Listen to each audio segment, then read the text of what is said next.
I'm Day. And I'm Colleen. And you're tuned in to Climate Action Figures.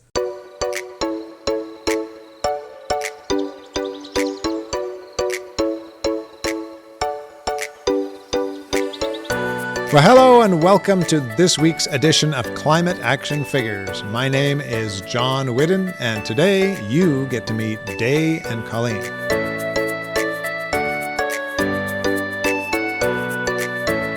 But first, this week's QuickFix, which is from Linda. Thanks, Linda. You have sent us one or two other QuickFixes, and we appreciate you sending those in.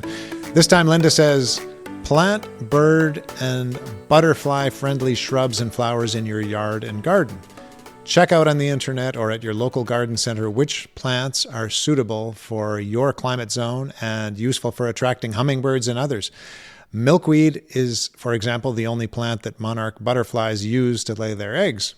Brush piles may not look good to you, but to a nesting sparrow, it represents a new home. Healthy birds and insects are a sign of a healthy environment, and they are fun to watch. Well, thank you so much for sending that in, Linda. And welcome, Day and Colleen. Hi. Hi, it's so nice to be here. What do you think about that quick fix?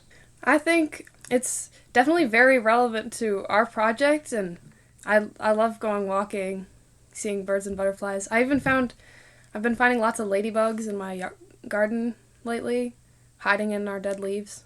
Perfect. That's always a good sign of a healthy yard, I would say, right? Yeah. And we will get onto that project in just a moment. It is happening through a very interesting mentorship program. And could you tell us a bit about that? CPAWS, which is the Canadian Parks and Wilderness Society. They're a nonprofit organization that has chapters all across Canada. This is the first year that the Southern Alberta chapter is doing the Youth Conservation Collective. It's like the pilot project where high school students get paired with an experienced mentor and an emerging mentor. And they, as a group, choose a project that has to do with one of CPAW's main action projects that they're working on and campaigns. There's a bunch of groups doing different things, but the project we're focusing on is with the land use planning action campaign through CPAWS. It's been very interesting, and I think it's an amazing initiative. And I'm pretty sure they're coming back for a new year. So viewers and listeners, if you're interested, check it out. We'll put a link in the show notes and you can check that out. Day, how did you find out about this program? I'm kind of a Nepo baby, honestly. My parents are very interested in climate action and stuff. So my mom sent me a link to this, and there aren't very many people at my school, unfortunately, who are very interested in the environment or protecting the world from climate change. So I was like, this is a great place to find community. And that's why I joined. Oh, that's great. So tell us, Day, some of the things that you've learned or benefited from through this mentorship program. I've got to learn so much more about Calgary's natural environments, because my family are mostly from the U.S., and I didn't know very much about Calgary, but now I know so much more. Like, I know about the Bow River's ecosystems, and the grasslands and the prairie. It's interesting to experience all that. Colleen, for you, what have been some of the highlights of the mentorship program? Similar today, just finding community with other people that care about the environment and are like slightly scared of climate change, but also want to do something about it and protect the resources. We have such an amazing planet, and we're so lucky that we have everything here that we need to survive. So that's been really nice, finding community within that, because I have like some friends that are concerned about or just interested in it, the climate change and environment stuff, but I don't really have a community around it. So it's been so nice to make that within this group. Now, this program has led, I understand, to the development of a project that you've been working on. Day, can you tell us about that project? Yeah, we've been really interested in the native lawn thing. And what we were thinking about is, why do we have non-native lawns to begin with? Why are we planting this grass that needs a ton of water and isn't good for the soil? And so we've been tracing the history and social implications of that.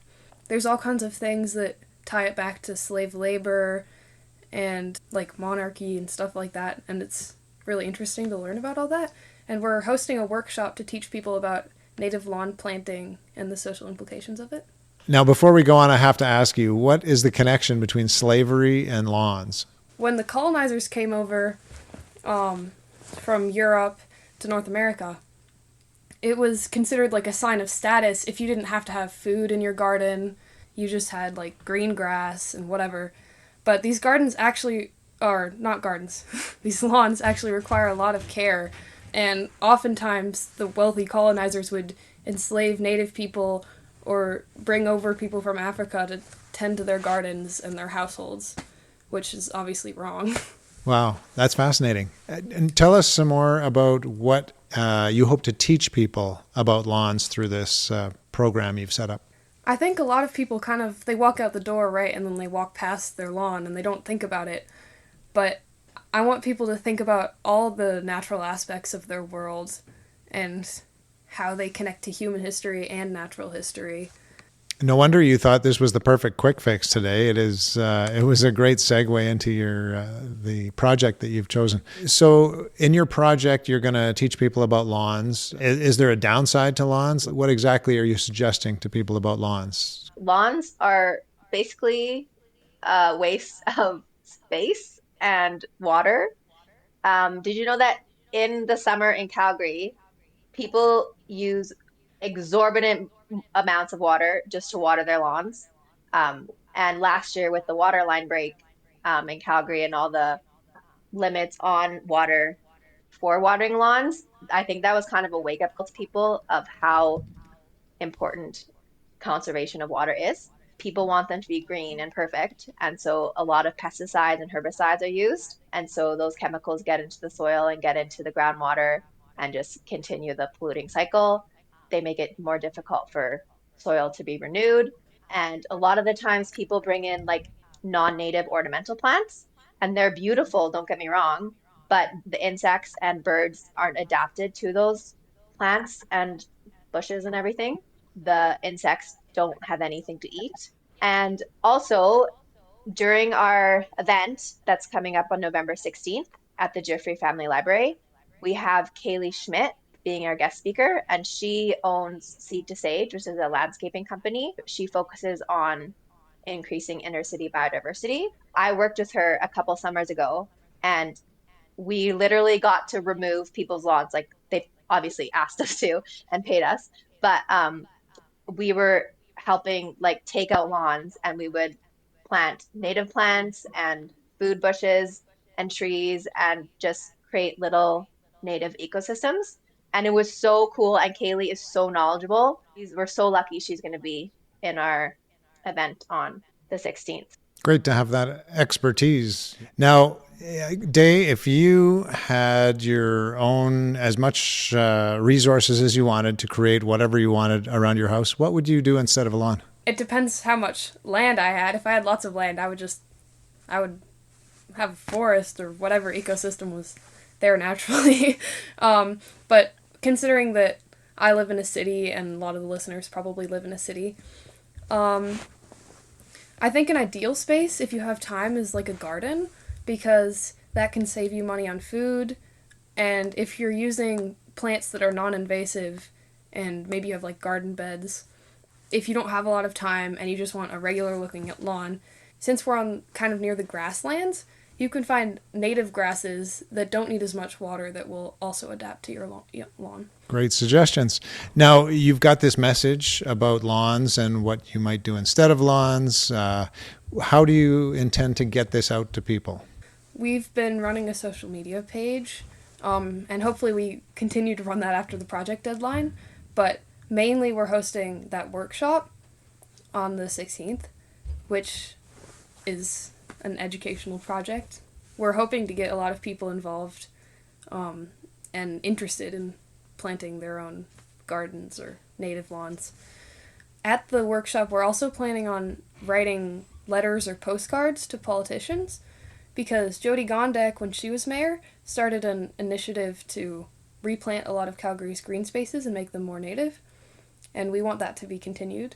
Day, when you think about your past, obviously you're very interested in the environment. What got you started down that road? A lot of my family is really interested in conservation and climate stuff, but I would say that it's mostly my aunt and uncle. they live in like this rural area of Montana, and a lot of times when we go visit them, we go on these long walks, and they have Saskatoon berries that you can pick, and you can like ski from their house, and it's so beautiful, and they maintain the land so well. I find that like inspiring. Cool. And it was a banner year this year for Saskatoons, right? Yeah. It was amazing. I still have some in my freezer from this harvest this year. How about you, Colleen? What got you started down an environmental path in your life? It was my family too. I grew up on an acreage outside of Calgary. When I was growing up, it was an aspen forest, and we also had Saskatoons. And my dad maintained it so well, just like the natural pathway systems and the natural ecosystem. And so we were outside gardening. We had like 3 huge vegetable gardens. Like I was just like raised in the forest and helping my parents and stuff. So I just think that's where it came from. It's so important for all of us to get out into natural spaces to help us appreciate them, isn't it? Mm-hmm. Now, before we let you go today, I would love to hear what you've each chosen for your climate action. So let's start with Day. What's your climate action? Mine's something really small, kind of, but most of my family does it. When we go to restaurants, we never really finish our food, and so we always bring containers, because the takeout containers at restaurants are really wasteful. And sometimes can't even be recycled. So Yeah. sometimes they can, sometimes they can't. That's a great plan. We do that as well. And you know what I find about that, Day, is that when I have a container, I won't stuff myself, because I really don't like to leave food behind. You know, wasted food seems like a travesty. So I will, when I know I have a container there, I'll just eat as much as I need to, and then the rest goes in the container. And I have a great lunch for tomorrow, right? Yeah. Colleen, what have you chosen for your climate action? Well, I live in Marda Loop, and so it's such a central walking community and really good access to transit. So I don't have a car. So I take the bus everywhere and Uber sometimes. A good tip is always try to click the electric Uber, because then it's in a car that's either EV or hybrid. And I'm sure one day I'll get a car, but then it'll be a hybrid or an electric. So just little things you can do. And I walk everywhere too. It's a good exercise.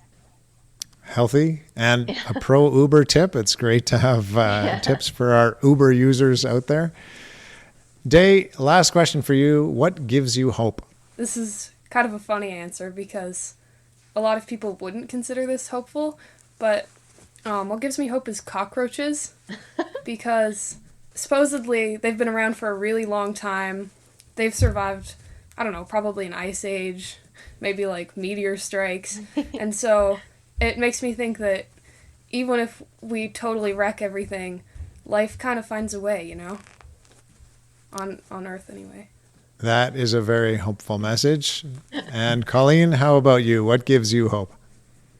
Honestly, it's people like Day, like youth, who actually care and are getting involved and wanting to do projects like this, because you guys will become leaders in your communities, and you inspire other young people, you inspire me, you inspire people older than you, and you're not afraid to like make a change or make a difference or be loud.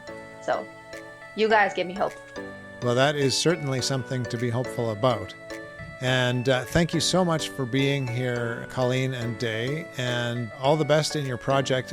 Give us the date again on that and location for it. November 16th, Giuffre Family Library. Be there!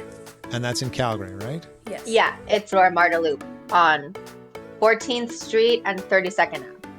We will put it all in the show notes, so if anybody's interested, they can get out and check it out.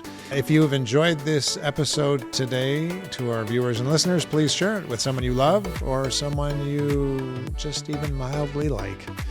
We will be back again next week, same time, same place, to hear from another climate action figure. Until then, Go figures! figures!